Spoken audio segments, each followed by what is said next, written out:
Baik, di sini saya akan memperlihatkan cara untuk menganalisis band gap dengan aplikasi Excel dan Origin. Nah, sebelum kita melakukan analisisnya, kita lihat dulu ya rumus penentuan band gap dengan metode Kubel-Kammung ini. Metode Kubel-Kammung ini digunakan untuk mengubah data reflektansi diffuse menjadi fungsi yang berhubungan dengan kemampuan serapan cahaya suatu material. Dengan rumusnya itu berupa F dalam kurung R sama dengan 1 dikurangi R kuadrat per 2R atau bisa juga K per S ataupun alfa. Dan keterangan yaitu R sebagai reflektansi diffuse, K koefisien serapan, S-nya itu koefisien hamburan, FR-nya yaitu fungsi Kubel-Kammung, dan alfanya yaitu koefisien serapan. Nah, dalam analisis spektroskopi reflektasi ini, biasanya nilai reflektansinya itu dalam satuan persen. Nah, maka dari itu kita ubah dulu nilai reflektansinya menjadi bentuk desimal, yaitu dengan persen R, persen reflektansi dibagi 100.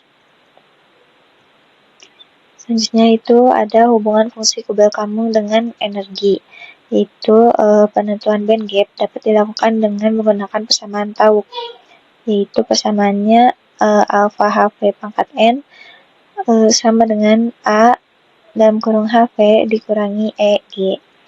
Karena pada metode Kubel-Kammung ini menggunakan nilai alfa yang sama dengan K per S atau FR, nah maka persamaan Tauknya bisa menjadi FRHV pangkat N sama dengan AHV dikurangi EG.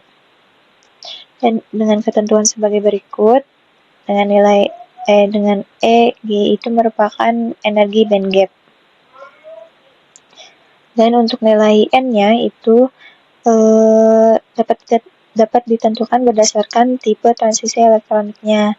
Kalau untuk indirect itu N-nya 1/2, dan kalau direct itu N-nya 2.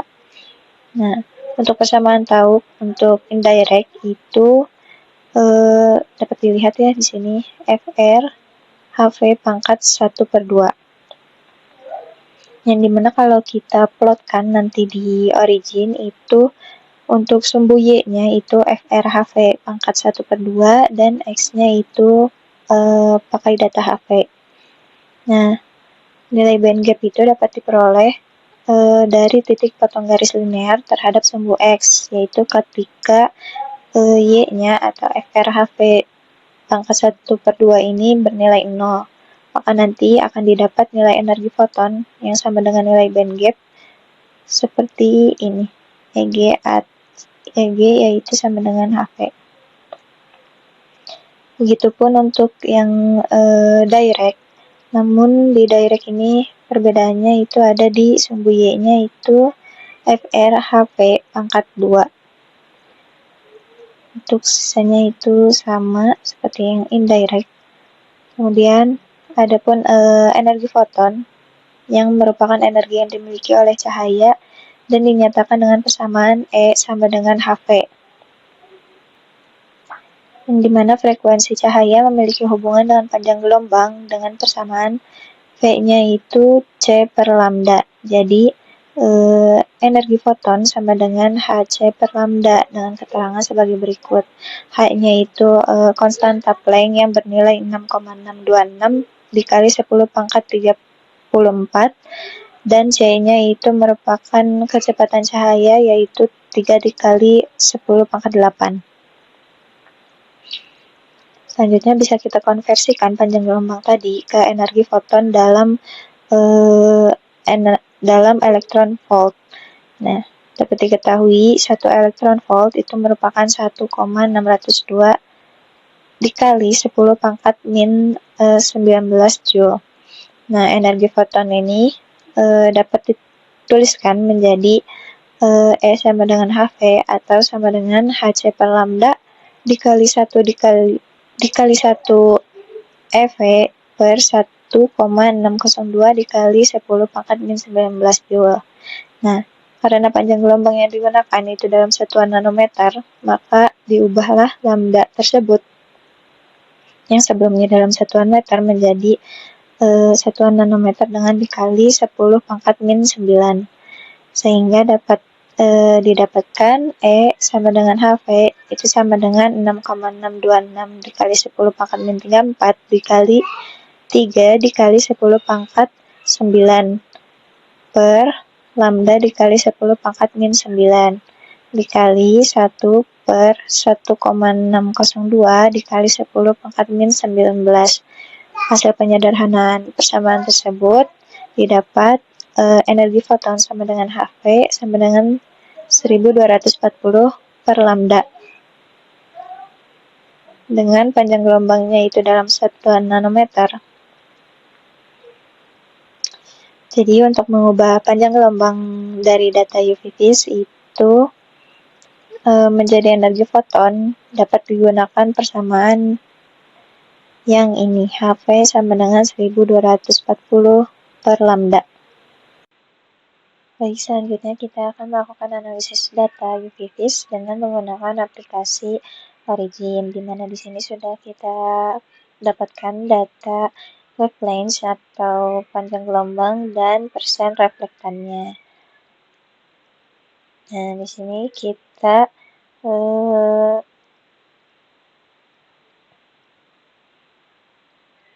copy paste data wavelength-nya. Kemudian kita pindahkan ke Origin.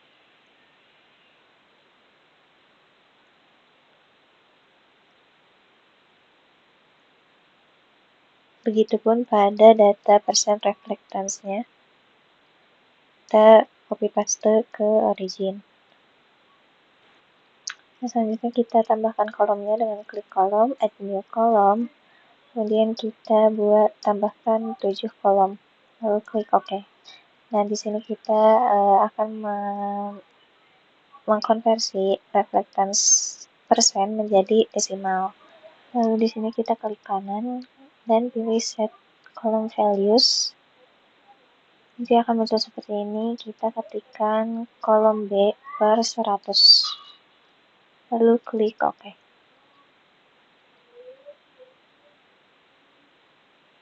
Nah, di sini sudah keluar ya data reflectance dalam desimalnya. Kemudian kita akan membuat data K-nya. Sama seperti tadi, klik kanan lalu set column values dan di sini kita ketik 1 dikurang kolom C pangkat 2.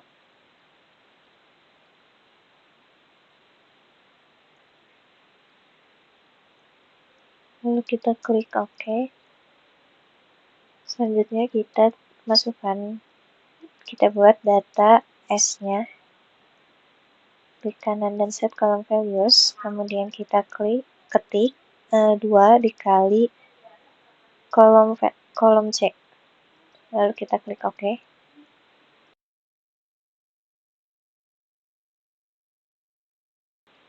Selanjutnya kita tambahkan data FR.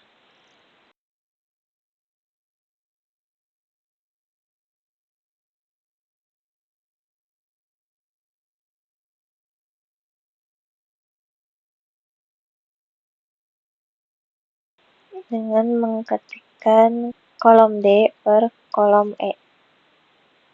Lalu klik OK.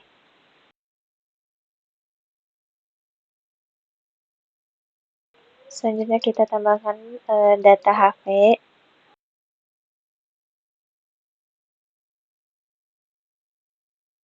Dengan mengetikkan 1240 per kolom A.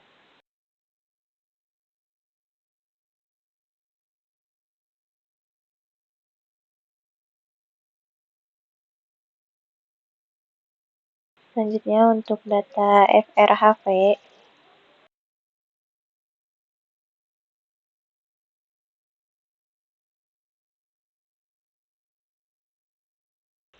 kita ketikkan rumus kolom F dikali kolom G.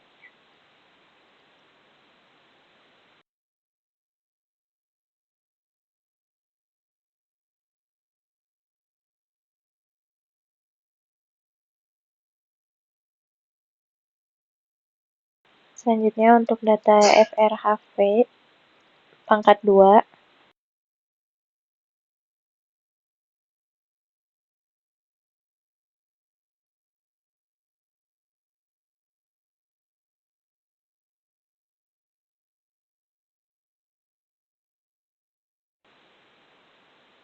kita ketikkan kolom F dikali kolom G pangkat 2. Karena ini direct ya, jadi kita pakai n-nya itu 2. Nah, di sini sudah ada semua datanya yang kita butuhkan untuk mencari band gap. Kemudian kita pilih plot, lalu pilih line. Nah, di sini kita pilih sumbu X-nya itu yang data HV dan sumbu Y-nya itu yang FRHV pangkat 2. Nanti akan keluar grafiknya seperti ini.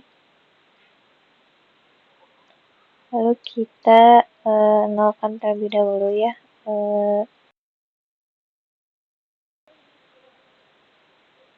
untuk sumbu Y-nya seperti ini, dan kita tandai garis linearnya dengan menggunakan ini, lalu kita tandai dari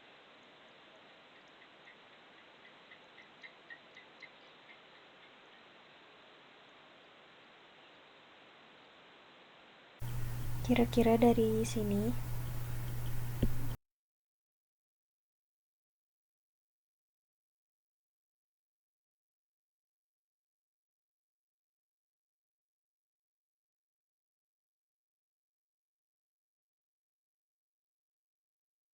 Kemudian kita tandai garis ini dengan warna merah.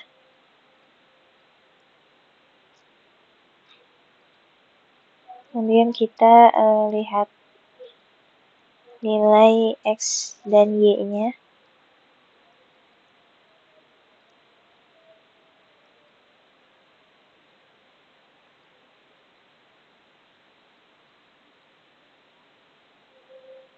Nah, untuk Y-nya itu dipastikan nilainya 0 dan dapat dilihat nilai X-nya itu 2,17 sekian.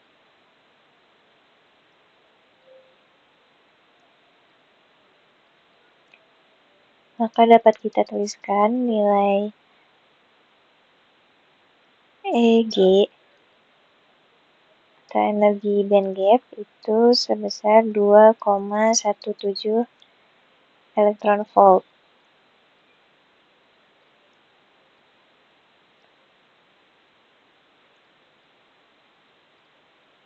Mungkin sekian tutor dari saya. Untuk kurangnya saya minta maaf dan terima kasih.